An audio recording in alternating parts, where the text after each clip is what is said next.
Dalam hidup yang namanya cobaan pasti nggak bakal terelakkan. Dan Indonesia sepertinya memang sedang mendapatkan ujian luar biasa. Bahkan untuk saat ini, boleh dibilang sorotan media-media internasional ke Indonesia sedang kencang-kencangnya. Mulai dari aksi demo besar-besaran soal RUU TNI, sampai ya hasil menyedihkan timnas Indonesia yang dihajar 5-1 Australia, seolah jadi pelengkap penderitaan yang ada. Meskipun begitu, kembali lagi di saat seperti inilah seharusnya semua bersatu terutama buat mendukung timnas Indonesia. Karena ya gimana, terkadang sepak bola bisa menjadi begitu kejam dalam sekejap. Sedangkan kalau soal RUU TNI, hadeh nggak taulah mumet sendiri jadinya. Semangat membara, jangan pernah kau ragu lagi.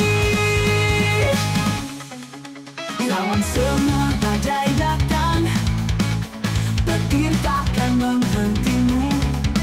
Bersama angin kau menari, mengukir jejak di langit. Hasil minor atas Australia beneran bikin mood hari Jumat fans timnas Indonesia berantakan. Ya gimana, nungguin match berbulan-bulan, kemudian harus melewati segala drama dinamika pergantian pelatih dan lain-lain. Belum lagi soal drama-drama lainnya, sampai akhirnya hari yang ditunggu tiba, yaitu pertandingan pertama timnas di era yang baru. Awalnya semua optimis nih, apalagi yang main semuanya pemain abroad. Walaupun ya mungkin sampai detik ini masih bikin bingung. Kenapa Nathan yang di klub terakhir main untuk tim senior Swansea Agustus 2024 bisa mendapatkan kepercayaan mengisi posisi krusial melawan barisan tengah Australia yang dikomandoi Jackson Irvine yang jam terbangnya gak usah diragukan lagi. Nathan ini pemain bagus, tapi sejak dia gak pernah dapat kesempatan main di Swansea, kelihatan jelas match feelingnya berantakan. Dan mudah-mudahan di laga selanjutnya, Kluivert bisa lebih jeli untuk memilih pemain serta menentukan skema bermain sesuai kapasitas pemain. Karena salah satu hikmah dari laga ini, ya tim pelatih seenggaknya udah tahulah kualitas pemainnya seperti apa. Sebab dengan waktu latihan yang cuma 2 harian, tentu ini bukan 100% salah pelatih. Karena dia sejatinya hanyalah bekerja sesuai perintah atasan. Dalam hal ini, federasi adalah pihak yang benar-benar harus mawas diri. Semangat membara, jangan pernah kau ragu lagi. Lawan semua badai datang, petir takkan menghentimu. Bersama angin kau menari.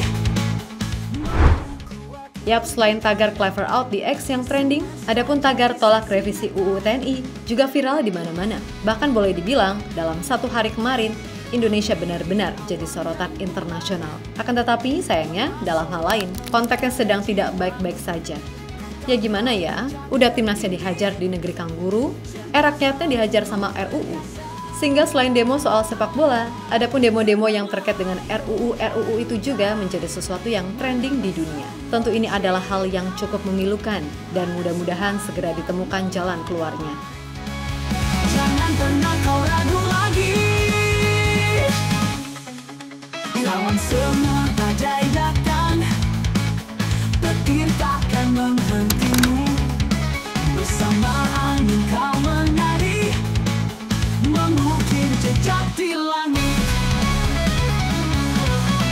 Gelora hati tak padam, bersinar terang di malam. Semua mata memandang aksi gagasan terbatas.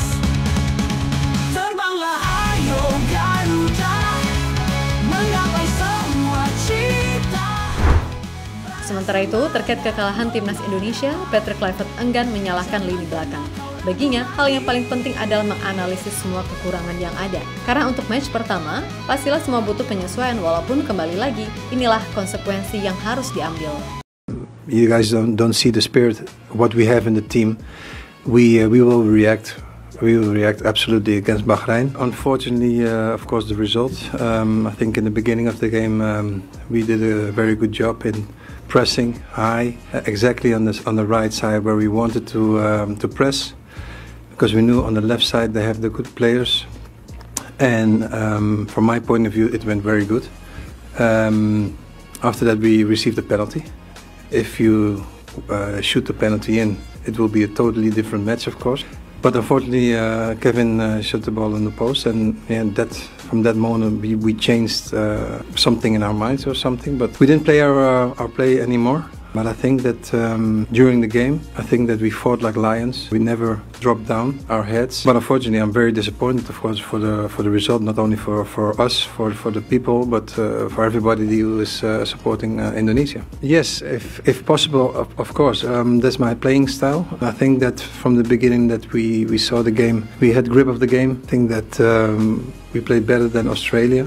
But unfortunately, how important it is to make a penalty or not. And what it does mentally is a big thing, of course. If you score 1-0, I'm sure it will be a totally different game. Unfortunately, penalties you don't score them every time. It just came on the wrong moment, and it's a pity for everybody. And we need to work. Bahrain is in 5 days already in front of the door, and try to get a good result against Bahrain. But first, we have to digest this game. The work mentality, the ethic of the players, I'm very happy about it. And if you concede the goal like this with personal mistakes, you need to work. We need to work, and that's normal. Di sisi lain, Ole Roumanie merasa kalau sebenarnya tim ini punya banyak potensi untuk maju. Hanya saja di laga versus Australia, semuanya belum kelihatan karena memang ibaratnya tim ini adalah tim baru. Dan Ole mengaku sangat bangga bisa mencetak gol untuk Indonesia di laga debut. Walaupun di satu sisi, ia juga merasa kecewa karena timnas Indonesia harus kalah dengan cara yang sebenarnya terbilang sederhana. It was a big honor to make my debut for Indonesia. My grandmother is from Indonesia, so the goal was also for her. Really happy to give that goal to her, but in the end, right now I feel really very disappointed because I know there's so much more in this team than what we showed today.